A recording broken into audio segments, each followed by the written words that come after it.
What if I told you there was a single battle that saved the entire Islamic world from total destruction? In the year 1260, the Mongols, the most feared army on earth, had already wiped Baghdad off the map. They burned cities, crushed kingdoms, and left no survivors. Their next target was Egypt, the last stronghold of the Islamic world. People believed no one could stop the Mongols. City after city fell. The Caliph of Baghdad was dead, crushed under the hooves of their horses. The Tigris River, as one Persian chronicle wrote, ran black with the ink of destroyed books. Just 2 years later, in a valley called Ain Jalut, a small army of former slaves, the Mamluks, would face the Mongols head-on. No one expected them to win. Even the Mongols didn't. Yet this day would change history. Historian David Morgan once wrote that Ain Jalut proved the Mongol advance was not unstoppable. And in the words passed down by Egyptian storytellers, this was the day God gave courage to slaves. This is the story of how that day unfolded and how it changed the course of world history. To understand how the world reached this turning point, we must go back. 2 years before Ain Jalut, the heart of the Islamic world, Baghdad was burning. 2 years before Ain Jalut, the heart of the Islamic world was destroyed. In early 1258, Hulagu Khan, the grandson of Genghis Khan, led a massive Mongol force toward Baghdad, the jewel of the Abbasid Caliphate. For centuries, Baghdad had been a center of knowledge. Libraries, scholars, and poets from every land gathered there. But by that winter, its walls faced siege engines, not students. The Caliph, Al-Mustasim, underestimated the threat. He believed his title and religion would protect him. But Hulagu didn't come for negotiation. He came to erase the caliphate itself. The siege lasted just 2 weeks. According to the Persian chronicle Jamil Tuwarik, Mongol catapults rained stones day and night.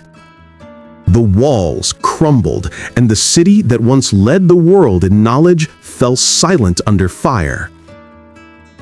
When the Mongols entered Baghdad, they showed no mercy. Thousands were killed. The great libraries burned.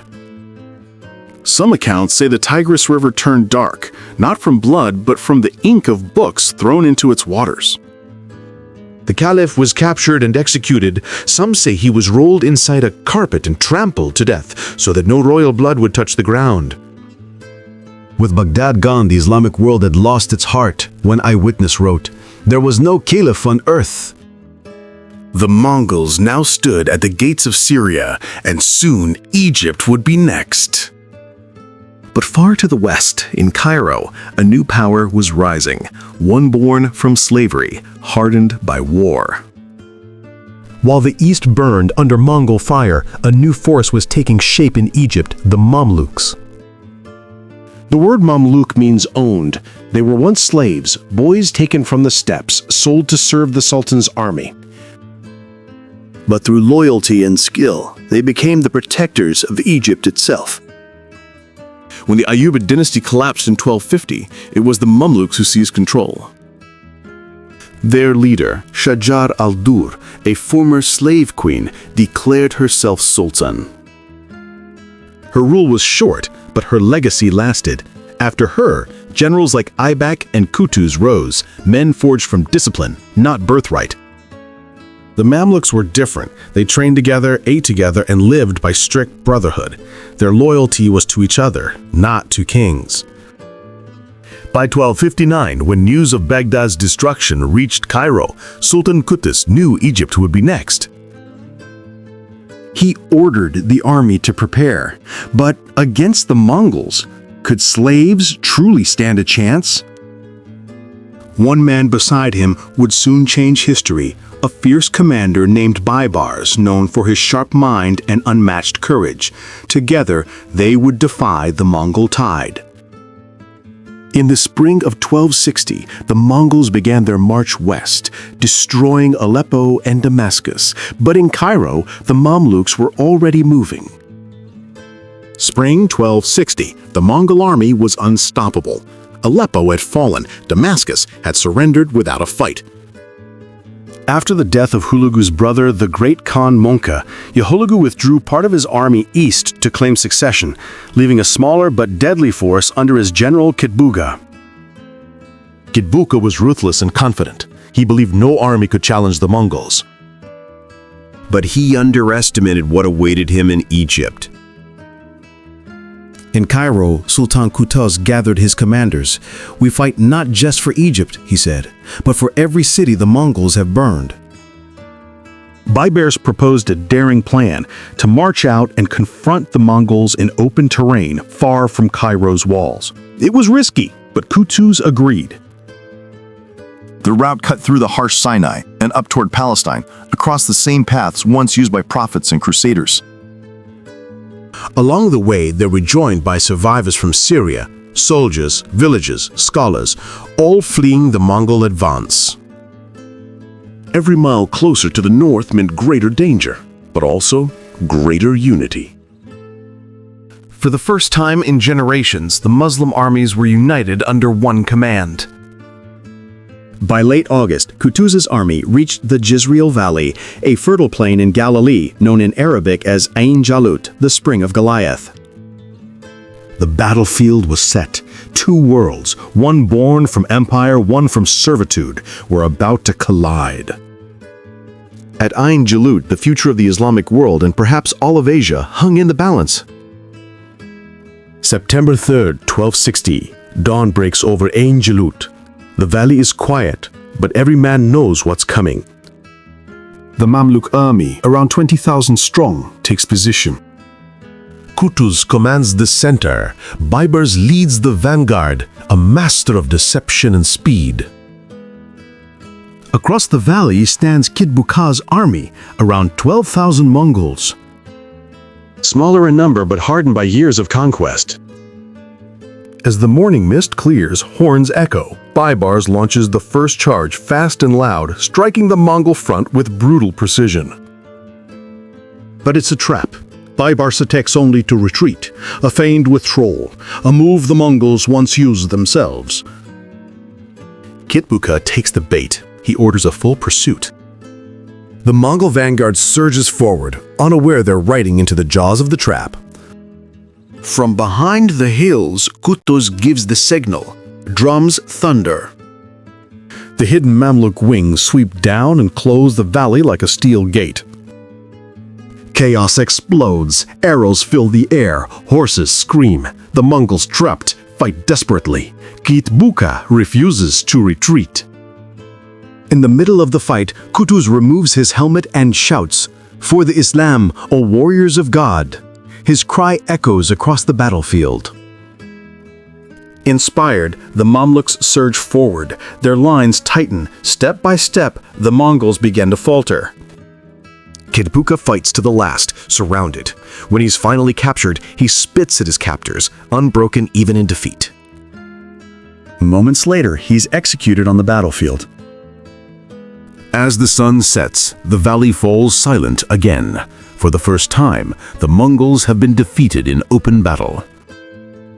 The victory at Ain Jalut would echo far beyond this valley, across continents and centuries.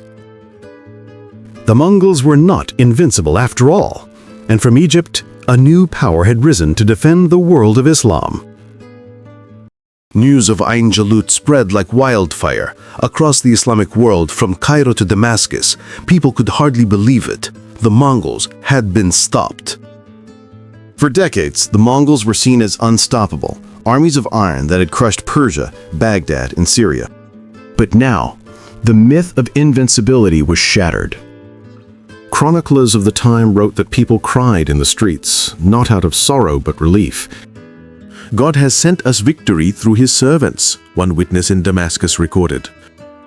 Qutuz and Baibars returned to Cairo as heroes, yet even in victory, shadows followed.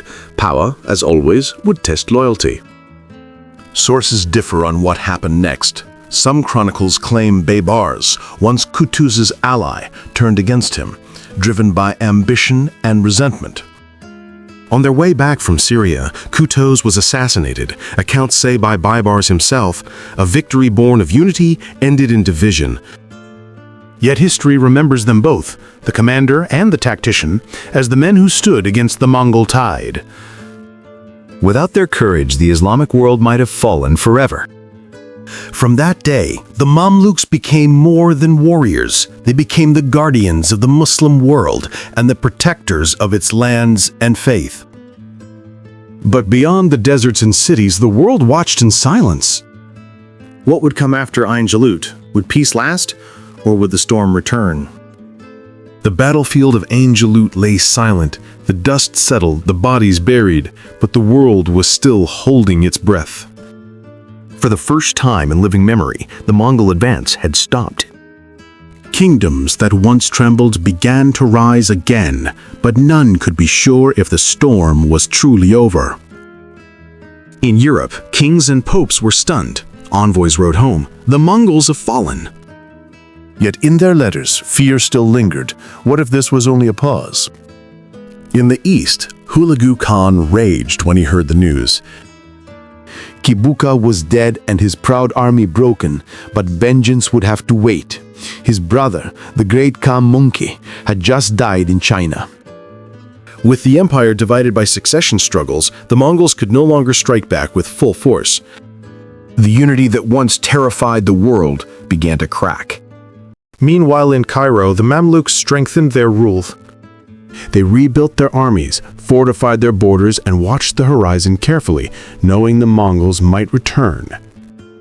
The victory at Ain Jalut didn't end the Mongol wars, but it changed everything. For the first time, the East had met the West's greatest conquerors and survived. Across history, the battle would be remembered not only for swords and blood, but for what it symbolized: resistance, courage, and the turning of an age. Ain Jalut was more than just a battle. It was a message that even the greatest empires could fall, and that faith, courage, and unity could defy the impossible. For the Islamic world, Ain Jalut marked survival, not only of armies, but of civilization itself. Mosques, schools, and cities that could have vanished endured. Modern historians like Reuven Amitai call it the battle that saved the Middle East. Others say it saved Islam itself, yet beyond religion or politics, it saved memory, the idea that resistance could win. The Mongols would never again push west into Egypt.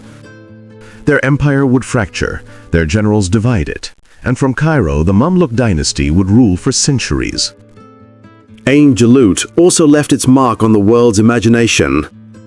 It proved that history is not written by the strongest, but by those who refuse to surrender. Even today, centuries later, the name Ain Jalut is remembered in history books, in songs, in stories told by grandfathers to their sons. A reminder of courage born from desperation. As the dust of history settles, one truth remains. Power fades, empires crumble, but the will to stand and fight endures. Ain Jalut, the day the Mongols fell and history changed forever.